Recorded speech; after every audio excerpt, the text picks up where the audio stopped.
जय श्री कृष्णा। आप सभी को कार्तिक मास शुक्ल पक्ष देवउठनी एकादशी की ढेरों शुभकामनाएं। प्रिय दर्शकों, आज हम बात करेंगे देवउठनी एकादशी के विषय में। देवउठनी एकादशी किस दिन है, देव किस दिन उठाने हैं और व्रत किस दिन करना है। इस बार जो देवउठनी एकादशी है ना, उसमें भ्रम की स्थिति उत्पन्न हो गई है। कारण क्या है कि एकादशी एक दिन सुबह से लेके है और अगले दिन केवल सुबह सुबह कुछ समय के लिए है। तो परेशान इसलिए हैं लोग कि व्रत किस दिन करें, देव उठाएं किस दिन, नियमों का पालन किस दिन करना है, ये समझना आवश्यक है। यहाँ हम आपको शास्त्रीय विधि से बताएंगे कि शास्त्र क्या कहते हैं इस विषय में। शास्त्रों के नियम क्या हैं कि हमें एकादशी का व्रत कब करना चाहिए और हमें देव कब उठाने चाहिए। शास्त्रों की क्या आज्ञा है, क्या अनुमति है, इसे समझना बहुत आवश्यक है। इसे समझ जाएंगे तो आपके इन सभी प्रश्नों के उत्तर आपको स्वतः प्राप्त हो जाएंगे। और मैं सदा कहता हूँ कि मैं केवल आपको नियम बताता हूँ, शास्त्रों की बातें बताता हूँ। जब आप उसको सुनते हैं पूरा, तो अपने आप ही निर्णय करने में सक्षम हो जाते हैं कि आपको किस दिन व्रत करना चाहिए। जैसा कि दीपावली के विषय में मैंने आपको बताया, वीडियो देखने के बाद आपने जो कमेंट लिखे बड़े अद्भुत थे और आपने जो मुझे समर्थन दिया वह बड़ा ही अद्भुत था। तो मैं सदा यही प्रयास करता हूँ कि जो शास्त्रों में बात लिखी है वो मैं अपने दर्शकों के सामने रखूँ। आप सभी प्रबुद्ध जन हैं, समझदार लोग हैं, सबके पास अच्छा दिमाग दिया है भगवान ने। इसीलिए मैं केवल शास्त्रों की बात बताऊंगा कि शास्त्रों में क्या अनुमति है एकादशी के व्रत को लेकर, और मैं अपनी राय भी दूंगा कि इस दिन आपको करना चाहिए, इस दिन देव उठाने चाहिए, इस विधि से उठाने चाहिए और इन नियमों का आपको पालन करना चाहिए। इसकी पूजा विधि के विषय में भी बात करेंगे कि किस प्रकार से आपको पूजा करनी है, मुहूर्त क्या रहेगा, क्या मंत्र रहेंगे, क्या भोग रहेंगे, भीष्म पंचक किस दिन से शुरू करने हैं। इस प्रकार संपूर्ण जानकारी आप इस एकादशी के विषय में यहाँ से प्राप्त करेंगे। जानकारी आरंभ करें उससे पहले आपसे निवेदन बस इतना है कि वीडियो यदि अच्छा लगे तो उसे एक बार लाइक अवश्य कर दीजिएगा, क्योंकि आपका एक लाइक मेरे लिए बड़ा महत्वपूर्ण होता है।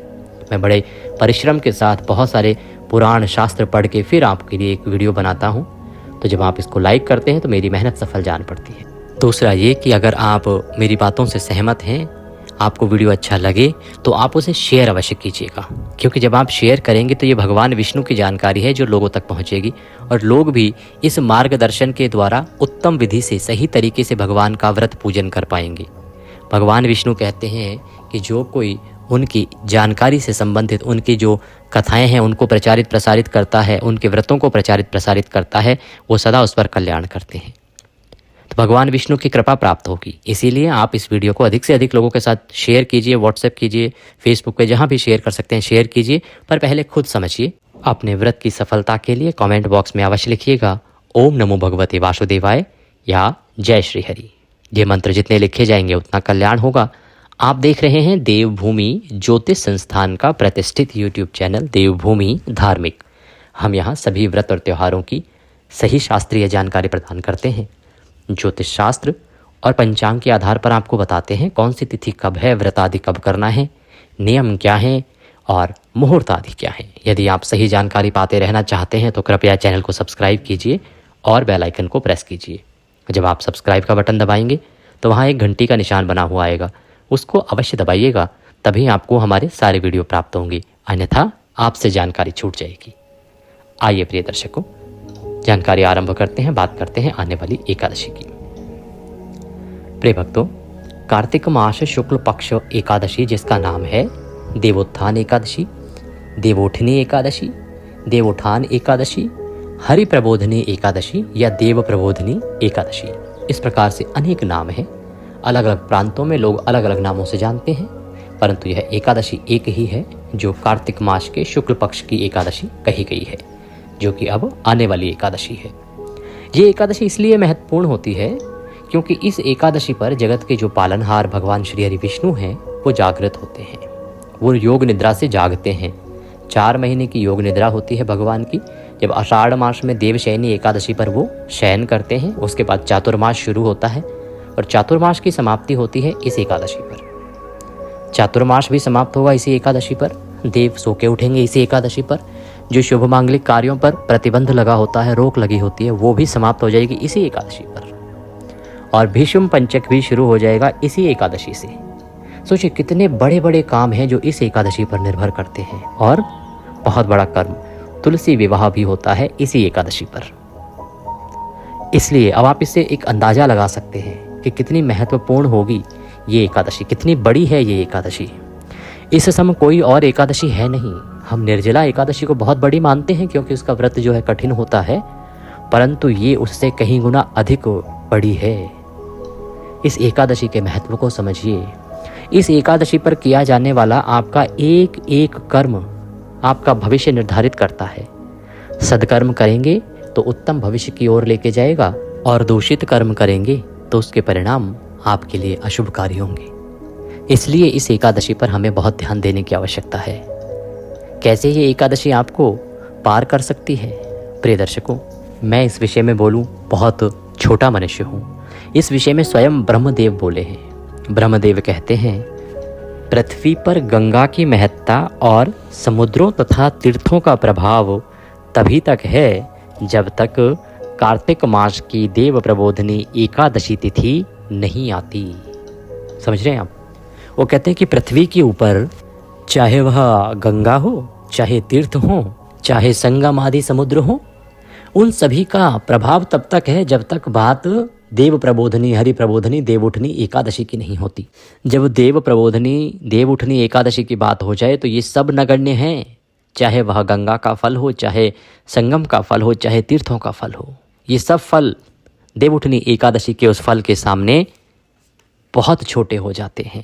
ब्रह्मदेव कहते हैं कि जो मनुष्य 1000 अश्वमेध और 100 राजसूय यज्ञों से फल प्राप्त करता है, उतना फल केवल देव प्रबोधनी एकादशी के एक व्रत करने मात्र से प्राप्त हो जाता है। सोचिए, और ये मेरे वाक्य नहीं है, ये ब्रह्म वाक्य हैं, पुराणों में लिखा है, मैं वहाँ से बता रहा हूँ आपको। आप अगर कथा आदि सुनेंगे, सही कथा आप सुनते हैं जो पुराणों में वर्णित होती है, तो आपको वहाँ पे भी इसका वर्णन मिलेगा, अवश्य मिलेगा। ये ब्रह्मदेव कह रहे हैं कि मनुष्य को जो फल 1000 अश्वमेध यज्ञ और 100 राजसूय यज्ञ से मिलता है ना, वो फल केवल इस एक एकादशी के व्रत करने मात्र से प्राप्त हो जाता है। और ये किसको कह रहे हैं? वो ये देव ऋषि नारद और ब्रह्मदेव की वार्तालाप चल रही है। देव ऋषि नारद पूछ रहे हैं तो ब्रह्मदेव इसके विषय में वर्णन कर रहे हैं। प्रिय दर्शकों, इस एकादशी के 3 प्रकार के व्रत जो हैं ब्रह्मदेव द्वारा कहे गए हैं। सामान्यतः आप जो व्रत करते हैं, कुछ लोग व्रत करते हैं कि एक वक्त का फल आहार किया जाता है, लेकिन यहाँ ब्रह्मदेव 3 प्रकार के व्रत कहते हैं इसके विषय में। ये संक्षेप में जान लेते हैं, फिर हम एकादशी के व्रत पूजन आदि के ऊपर आते हैं। ब्रह्मदेव कहते हैं कि जो 3 प्रकार के व्रत है ना, उनका उसी प्रकार से फल भी है। ब्रह्मदेव वाचः भो नारदः, हे नारद, एक बार भोजन करने वाले मनुष्य एक जन्म के पापों का नाश कर लेते हैं। अर्थात जो दिन में एक बार भोजन का व्रत करता है, उसके एक जन्म के पापों का नाश होता है। जो रात्रि को भोजन करते हैं, अर्थात दिन में भोजन नहीं करते, केवल रात्रि को भोजन करते हैं, ऐसा करने से उनके 2 जन्मों का पाप नाश होता है। और जो पूरा दिन उपवास करते हैं, उनके 7 जन्मों के पापों का नाश होता है। इस प्रकार से इसके व्रत हैं। अब आप कहेंगे जी ऐसा क्यों? ऐसा इसलिए क्योंकि ये बड़ी महत्वपूर्ण तिथि है। ईश्वर भी चाहते हैं कि सभी लोग इसका व्रत करें। अब सभी लोग जो हैं वो निर्जल व्रत नहीं कर सकते, फलाहारी नहीं कर सकते, बिना खाए नहीं रह सकते, तो इसीलिए अलग अलग प्रकार से विधान दिए गए हैं इसके, जिससे कि कम से कम करें तो सही मनुष्य। ब्रह्मदेव कहते हैं कि नारद, इस त्रिलोकी में ऐसी कोई वस्तु ही नहीं है जिसे इस एकादशी के व्रत के प्रभाव से प्राप्त नहीं किया जा सकता। अर्थात ऐसी कोई भी वस्तु है आपके जीवन में जो आप पा नहीं पा रहे हैं, तो ये एकादशी का व्रत कीजिए संकल्प करके, उस वस्तु की प्राप्ति के लिए। वह वस्तु आपको प्राप्त हो जाएगी। इसे मनोकामना पूर्ति भी कहा जाता है। इतना बड़ा ब्रह्म वाक्य आपके लिए लिखा है, तो साधारण एकादशी नहीं है। फिर मैं कहूँगा कि इसको अधिक से अधिक लोगों के साथ शेयर कीजिए जानकारी को, जिससे कि सब लोग लाभ ले सकें। आइए अब इसके नियमों की जानकारी पा लेते हैं और पूजन आरंभ करते हैं। नियमों में विशेष रूप से दशमी तिथि से इसके नियम आरंभ होते हैं। दशमी तिथि को ही आपको, जो भी माताएं बहनें हैं, बाल आदि धो के नियम धारण कर लेना है, ब्रह्मचर्य धारण कर लेना है। एक वक्त का भोजन कहा गया है दशमी तिथि पर। रात्रि को आपको अन्न नहीं खाना चाहिए। अगर संभव है आपके लिए ये नियम पालन करना तो कीजिएगा, पर मैं ये अवश्य कहूँगा कि स्वास्थ्य का ध्यान अवश्य रख लीजिएगा। कांसे का पात्र त्याग कहा गया है। व्रत के एक दिन पहले से ही मसूर की दाल का भी त्याग कहा गया है, तो इन बातों का ध्यान रखिएगा। मूली बैगन का त्याग है, इनका ध्यान रखते हुए व्रत के एक दिन पहले का दिन व्यतीत कीजिए।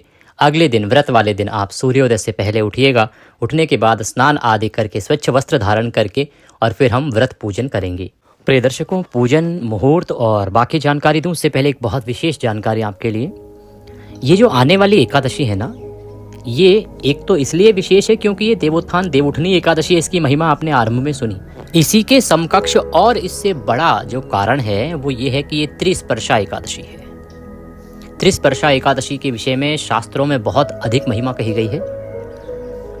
त्रितिथि स्पर्शा एकादशी वह होती है जो एक व्रत, त्रिस्पर्शा जो व्रत है, एक ही व्रत 3 तिथियों को स्पर्श कर रहा होता है। अर्थात व्रत आप एक करते हैं परंतु उसका स्पर्श 3 तिथियों के साथ हो जाता है। और ये कोई साधारण संयोग नहीं होता, ये असाधारण संयोग होता है जो कभी कभार ही होता है। आप में से बहुत से प्रबुद्धजन बहुत लंबे समय से एकादशी करते आ रहे होंगे, उनके जीवन में भी शायद एक बार ही ऐसा अवसर आया होगा। अन्यथा ये अवसर आता ही नहीं कि एक ही व्रत में 3-3 तिथियां पड़ जाएं। आप ये व्रत करेंगे एकादशी में, द्वादशी तिथि भी इसी में आ जाएगी और जब व्रत पारण कर रहे होंगे, व्रत पूर्ण होगा, तब तक त्रयोदशी तिथि भी आ चुकी होगी। तो जो त्रिस्पर्शा योग होता है इसके विषय में शास्त्र कहते हैं कि ये 1000 सूर्य ग्रहण बराबर फल देता है। 1000 सूर्य ग्रहण में जब आप तप करते हैं, जप करते हैं, व्रत करते हैं, दान करते हैं, उन सब का पुण्य इस एकादशी के व्रत के सामने कुछ नहीं होता जो त्रिस्पर्शा एकादशी हो। त्रिस्पर्शा एकादशी यदि कभी करने को मिल जाए तो नारायण कहते हैं कि ये वो अवसर है जिसे कभी भूल के भी नहीं छोड़ना चाहिए। कोई मूर्ख ही होगा जो इस अवसर को छोड़ेगा। इतनी महिमा है त्रिस्पर्शा की। त्रिस्पर्शा एकादशी आपको मंदराचल पर्वत जितना स्वर्ण दान, मंदराचल पर्वत जितना स्वर्ण दान जब आप ग्रहण के समय करते हैं उससे अधिक फल देती है। क्योंकि ग्रहण के समय के दान का फल बहुत अधिक कहा है शास्त्रों में। सबसे अधिक फल अगर है तो ग्रहण के समय दान का है। ग्रहण के समय मंदराचल पर्वत जितना सोना दान करने से जो पुण्य मिलता है वो केवल ये एकादशी, क्योंकि ये त्रिस्पर्शा एकादशी हो रही है, तो इसलिए भी इस एकादशी का व्रत अवश्य अवश्य और अवश्य करना चाहिए। ये अवसर बार बार नहीं आता, जीवन में 1-2 बार ही आता है। आप सौभाग्यशाली हैं कि आपके जीवन में यह अवसर आया है, तो कृपया इसे कीजिएगा। अब हम पूजन की ओर आगे बढ़ेंगे। स्नान आदि करके स्वच्छ वस्त्र धारण करके और आसन लगा के बैठ जाइए। सामग्री सारी एकत्र कर लीजिएगा। सामग्री में आपके पास होनी चाहिए भगवान श्री हरि विष्णु की तस्वीर या प्रतिमा, शालिग्राम स्वरूप हो, चाहे आपके पास लड्डू गोपाल स्वरूप हो। इसके अतिरिक्त उनको स्थापित करने के लिए चौकी पर बिछाने के लिए वस्त्र पीला या लाल, रौली, मौली, पान, सुपारी, लौंग, इलायची, धूप, दीप, नैवेद्य, पुष्प और पुष्प की माला, इत्र, जनेऊ और एक लोटा लीजिए तांबे का। उसको अच्छे से मांज लीजिए। पहले उसमें गंगा जल भरिए, फिर उसमें भरिए शुद्ध जल। और जहां आपने पूजन करना है उस स्थान पर तथा सभी सामग्री पर फूल के माध्यम से उस जल के छींटे दीजिए। हम मंत्र पढ़ते हैं, इसे पवित्र करेंगे सामग्री को और स्थान को। ओम पवित्र हो पवित्रवांग सर्वांग वस्तांगतोपिवाम यह स्मरेत पुंडरीकाक्षं सभयंतरः शुचिः ओम। इस प्रकार से आपने उस स्थान को शुद्ध किया है और उस सामग्री को पवित्र किया है जो भगवान को अर्पित की जानी है। अब चौकी बिछाइए, चौकी पर वस्त्र बिछाइए लाल या पीला जो आपके पास है, और वहाँ पर भगवान की प्रतिमा या तस्वीर को स्थापित कीजिए। उनके सामने घी का दिया रखिए, धूप रख दीजिए और ये स्थापित करने के बाद अपने सीधे हाथ पर जल लीजिए और हाथ धो लीजिए। हस्तो प्रक्षालनम, लोटे में 1 चम्मच डाल लीजिए, चम्मच से जल लीजिएगा, हाथ धो लीजिएगा। हाथ धोने के बाद एक चम्मच जल आपने ग्रहण करना है। चम्मच का अभिप्राय छोटा चम्मच जो आता है ना, बहुत बड़ा चम्मच नहीं, जिसे जलाचमनी कहते हैं। आचमनी आती है एक छोटी सी, तो आप उससे अपने सीधे हाथ पे जल लीजिए और एक मंत्र पर वह एक चम्मच जल से आचमनी कीजिए। अर्थात एक मंत्र पर वह एक चम्मच जल हाथ पे लेके पी जाइएगा। ओम माधवाय नमः, ओम केशवाय नमः, ओम नारायणाय नमः, ओम ऋषिकेशाय नमो नमः। अपने हाथ पे लीजिए जल 4थी बार में और हाथ धो लीजिए। हाथ धो के अपने आप को तिलक कीजिए, मौली बांधिए और सामने रखे धूप और दीपक को प्रज्वलित कीजिए। व्रत पूजन का संकल्प कीजिएगा। संकल्प करने के लिए सीधे हाथ पे जल लीजिए। 1 रुपये का सिक्का दक्षिणा के रूप में कम से कम रखिए, अधिक जो भी रखना चाहें रख सकते हैं। पुष्प रखिए, 3 बार बोलिए ओम श्री विष्णु, ओम श्री विष्णु, ओम श्री विष्णु। अपना नाम, अपना गोत्र, जिस स्थान पर बैठकर संकल्प कर रहे हैं वहाँ का मकान नंबर, क्षेत्र का नाम, शहर का नाम, कार्तिक मासे शुक्ल पक्षे एकादश्यायाम पुण्यतिथियों, आयु आरोग्यता प्राप्त्यार्थाय, सुख संपत्ति प्राप्त्यार्थाय, भगवान श्री हरि विष्णु प्रसन्नार्थाय एकादशी व्रत पूजन संकल्पम संकरिष्ये। बोलिए सौ श्री विष्णु शरणौ शरणम प्रपद्ये, और वह संकल्प भगवान के चरणों में अर्पित कर दीजिए। इसी दिन आप विष्णु पंचक का संकल्प भी ले सकते हैं, और अगर कोई अन्य नियम आरंभ कर रहे हैं उसका संकल्प भी ले सकते हैं। तो उसकी विधि मैंने आपके लिए जो वीडियो अपलोड किया है विष्णु पंचक से संबंधित, उसमें डाल दी है संकल्प के साथ, उसको देख लीजिएगा। संकल्प करने के बाद अब हम नारायण का पूजन करेंगे। पूजन के लिए भगवान के सामने एक पात्र रख दीजिए, कटोरी आदि, जिसमें हम पूजा की सामग्री अर्पित करते जाएंगे तो वो सामग्री इधर उधर फैलेगी नहीं और जल भी पैरों में नहीं आएगा। सबसे पहले भगवान को पद्य अर्घ्य आचमनी अर्पित करेंगे। तो एक एक चम्मच जल अर्पित कीजिएगा एक एक मंत्र पर। ओम भूर्भुवः श्री माधवाय नमः। देवोत्थान एकादशी उपलक्ष्य श्री हरि विष्णु पूजन अंतर्गते पद्यम समर्पयामि। पद के रूप में एक चम्मच जल अर्पित कीजिए। ओम भूर्भुवः श्री नारायणाय नमः। अर्घ्यम समर्पयामि। ओम भूर्भुवः श्री नारायणाय नमः। आचमनीम समर्पयामि। पद्य अर्घ्य आचमनी के बाद स्नान के लिए फूल से जल के छींटे दीजिए। भगवान को स्नान करा रहे हैं ये भाव रखिए। ओम भूर्भुवः श्री विष्णवे नमः। स्नानम जलम समर्पयामि। पंचामृत स्नानम। पंचामृत बनाइए, कच्चा दूध, दही, घी, शक्कर और गंगा जल। शहद प्रयोग नहीं होगा एकादशी में, ध्यान दीजिएगा। पंचामृत को फूल पर लगा लीजिए और वो अर्पित कीजिएगा। आपके पास प्रतिमा है लड्डू गोपाल की या आपके पास सालिग्राम भगवान है तो अच्छे से पंचामृत से स्नान कराइए उन्हें। ओम भूर्भुवः श्री वासुदेवाय नमः। सालिग्रामाय नमः। पंचामृत स्नान निमित्तार्थाय पंचामृतम समर्पयामि। पंचामृत से स्नान कराएं भगवान को। पंचामृत से नहलाने के बाद शुद्धियोतक स्नान कराते हैं तो पुनः शुद्ध जल से स्नान कराइएगा। ओम भूर्भुवः श्री माधवाय नमः। शुद्धियोतक स्नान निमित्तार्थाय शुद्ध जलम समर्पयामि। शुद्ध जल से छींटे दीजिए। भगवान को वस्त्र अर्पित कीजिए। मौली का टुकड़ा तोड़िए और वस्त्र के रूप में अर्पित कीजिए। ओम वस्त्रम समर्पयामि। यज्ञोपवीतम। यज्ञोपवीत अर्पित करेंगे। जनेऊ लीजिए। जनेऊ को रौली कुमकुम आदि से तिलक कर लीजिएगा, वह अर्पित कीजिएगा। ओम भूर्भुवः श्री माधवाय नमः। यज्ञोपवीतम समर्पयामि। तिलक करेंगे भगवान को। तिलक कीजिए प्रेम से। ओम भूर्भुवः श्री नारायणाय नमः। गंधम समर्पयामि। पुष्प अर्पित कीजिए। फूलों की माला है तो माला पहनाइए। ओम भूर्भुवः श्री वासुदेवाय नमः। पुष्पम समर्पयामि। दीपम दर्शयामि। धूपम दर्शयामि। धूप दिखाएंगे भगवान को, दीप दिखाएंगे भगवान को। ओम भूर्भुवः श्री नारायणाय नमः। धूपम अग्रापयामि। ओम भूर्भुवः श्री वासुदेवाय नमः। दीपम दर्शयामि। धूप दीप दिखा के नैवेद्य, आपके पास कोई मिठाई हो, कोई फल हो, वो लीजिए, भगवान को अर्पित कीजिए प्रेम से। या कुछ ना हो तो मिश्री अर्पित कर दीजिएगा, फल अर्पित कर दीजिएगा। ओम भूर्भुवः श्री वासुदेवाय नमः। नैवेद्यम समर्पयामि। जलाचमनिम कुरुः। जलाचमनी के रूप में एक चम्मच जल लीजिए, अर्पित कर दीजिए भगवान को। तांबूलम पूंगी फलम। अब तांबूल से पहले यहाँ दूर्वा अर्पित करनी है क्योंकि ये विशेष एकादशी है। यहाँ पर चातुर्मास पूर्ण हो रहा है। दूर्वा दल लीजिए, घास जो आती है, मैंने पहले भी आपको बताया है, इस विषय में ज्ञात होगा। और वह दूर्वांकुर अर्पित कीजिए। ओम भूर्भुवः श्री वासुदेवाय नमः। दूर्वांकुरम समर्पयामि। दूर्वांकुर अर्पित कीजिए।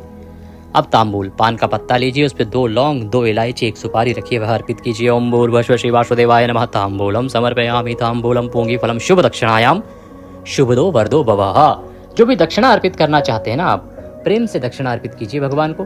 दक्षिणा अर्पित करके हाथ जोड़ के नमस्कार कीजिए। और अब आप एकादशी की पुण्यदायी कथा सुनिए। कथा अवश्य सुनिएगा, कथा के बिना फल अधूरा है। और विष्णु सहस्त्र नाम का पाठ श्रवण कीजिएगा। कथा इस बार थोड़ी बड़ी होगी क्योंकि इस एकादशी की कथा काफ़ी बड़ी है, बहुत सारे विशेष उसके अंदर जानकारियाँ आती हैं, उनको ध्यान से सुनिएगा। सही कथा सुनने के लिए चैनल पर नए हैं तो सब्सक्राइब कर लीजिएगा। कथा आदि सुनने के बाद आरती कीजिएगा। आरती में कथा के साथ ही रिकॉर्ड कर देता हूँ। आरती करके फिर आप नियमों के अनुसार दिन को व्यतीत कीजिएगा और अगले दिन आपने इसका पालन करना है। नियमों में विशेष रूप से ब्रह्मचर्य का पालन, किसी का अहित नहीं करना, क्रोध नहीं करना, बुरा नहीं करना, अधर्म नहीं करना, सब पर दया करते हुए, भगवान को ध्यान करते हुए सायंकाल को कीर्तन कीजिएगा। और कीर्तन के बाद रात्रि काल को जागरण की बहुत अधिक महिमा है इस एकादशी में। अगर जागरण करते हैं तो उसका पुण्य अद्भुत कहा गया है। कथा में भी इसका वर्णन आएगा, ध्यान से सुनिएगा क्योंकि यहाँ बताने जाऊंगा फिर और बड़ा हो जाएगा वीडियो। पर ध्यान दीजिए, जागरण का अभिप्राय ये नहीं है कि टीवी चला के शुरू हो गई जी, टीवी देख लिया जागरण हो गया। नहीं, भगवान की भक्ति करनी है जागरण में। इसका पुण्य कई लाख गुना अधिक हो जाता है जब आप जागरण करते हैं इस एकादशी पर। तो इस प्रकार से दिन को व्यतीत कीजिए। अगले दिन सूर्योदय के बाद आपने पारण करना है, उठ जाना है सूर्योदय से पहले, स्नान आदि से निवृत्त होकर पूजा पाठ करके और फिर भगवान का पारण करेंगे। पारण का वीडियो मैं अलग से डालूंगा, विधि पूरी बताऊंगा। बड़ी एकादशी है, ध्यान दीजिएगा। अब महत्वपूर्ण जानकारी कि ये व्रत करना किस दिन है, देव किस दिन उठाने हैं और जो विवाह होगा तुलसी माता का वह किस दिन करना है। प्रिय दर्शकों, ये जो एकादशी तिथि है ना, इसकी शुरुआत हो रही है 1 तारीख को सुबह 9:11 पर और 2 तारीख को सुबह 7:31 पर यह समाप्त हो जाएगी। परंतु शास्त्रों में साफ साफ लिखा है कि दशमी बेधा एकादशी कभी नहीं करनी चाहिए। ये सभी पुराणों में वर्णित है। विष्णु पुराण में वर्णन आता है, पद्म पुराण में वर्णन आता है, नारद पुराण में वर्णन आता है। दशमी वेधा एकादशी जो करते हैं वो नरकगामी होते हैं, इसीलिए 1 तारीख को कोई व्रत नहीं करेगा, ध्यान रखिएगा। मैं अपने आप से नहीं बोल रहा, शास्त्रों में लिखा है, आप पढ़ना चाहते हैं पढ़ लीजिएगा, मैंने पुराणों के नाम भी दे दिए हैं आपको। तो व्रत आप करेंगे केवल 2 तारीख को। द्वादशी युक्त व्रत श्रेष्ठ व्रत होता है, और कभी अगर असमंजस होना तो नारद पुराण तो ये भी कहता है कि किसी से बिना पूछे द्वादशी के दिन ही व्रत कर लो जी, एकादशी का श्रेष्ठ होता है। ये मैं नहीं, पुराण कहता है। तो व्रत आपको करना चाहिए प्रिय दर्शकों नियम अनुसार सिर्फ और सिर्फ 2 तारीख को। शास्त्रीय नियम तो यही कहता है। शास्त्र ये कहते हैं कि जिस दिन एकादशी अगर 2 घटी भी होना और उसके बाद द्वादशी आ रही हो तो वह श्रेष्ठतम दिन है एकादशी का व्रत करने के लिए, इसलिए द्वादशी। देव उठाने हैं आपको द्वादशी की रात्रि को, आप चाहें तो 1 की रात्रि को भी उठा सकते हैं, पर द्वादशी की रात्रि को उत्तम है। तुलसी विवाह द्वादशी को ही सायंकाल को होगा। अब पूजन के लिए शुभ मुहूर्त मैं आपको बता देता हूँ। पूजा के लिए जो उत्तम समय रहेगा 2 तारीख रविवार को, वो रहेगा 9:30 बजे से और 12:30 बजे तक, ये उत्तम समय है। इसमें आप एकादशी का पूजन कीजिए, भगवान श्री हरि विष्णु का पूजन कीजिए, कल्याणकारी रहेगा। अगर तुलसी विवाह के लिए शुभ आप देखना चाहते हैं 2 बजे से और 3:30 बजे का जो समय है, ये भी तुलसी विवाह के लिए उत्तम है। इसमें सायंकाल को तुलसी विवाह करेंगे, कल्याणकारी रहेगा। कुछ और पूछना चाहते हैं, कहना चाहते हैं तो कमेंट बॉक्स में लिख के पूछ लीजिएगा। जो विधि है ना, कैसे उठाने हैं देव, शास्त्रीय विधि का वीडियो है जो मैं अभी आपके लिए डालने वाला हूँ कि कैसे आपने देव उठाना है। वैसे देखिए सामाजिक परंपरा में तो आपने उठाते ही आई हैं, हमारी माताएं बहनें रात को थाली बजा के दिया जला के देव उठाती हैं। मैं शास्त्रीय विधि से आपको बताने वाला हूं कि कैसे आपने देव उठाने चाहिए, कैसे उनकी रात्रि को पूजा करनी चाहिए, उसे अवश्य देखिएगा। भीष्म पंचक की बहुत अद्भुत महिमा है, शास्त्रीय जानकारी के साथ मैंने वीडियो अपलोड किया है, उसको देखिएगा। और आंवला नवमी पर कैसे पुण्य अर्जित कर सकते हैं, वीडियो अपलोड किया है। और आंवले नवमी का दीपदान कैसे होगा, उसका वीडियो भी आज रात्रि को आ रहा है, मैंने स्वयं करके दिखाया है, उसका भी लाभ लीजिएगा। दक्षिणा स्वरूप कुछ भी अगर भेजना चाहते हैं, स्क्रीन पर नंबर आ रहा है, उस पर भेज सकते हैं। कुछ पूछना चाहते हैं, कुंडली आदि दिखाना चाहते हैं तो भी संपर्क कर सकते हैं। पत्रिका बनाने के लिए संपर्क कर सकते हैं। हरे कृष्ण।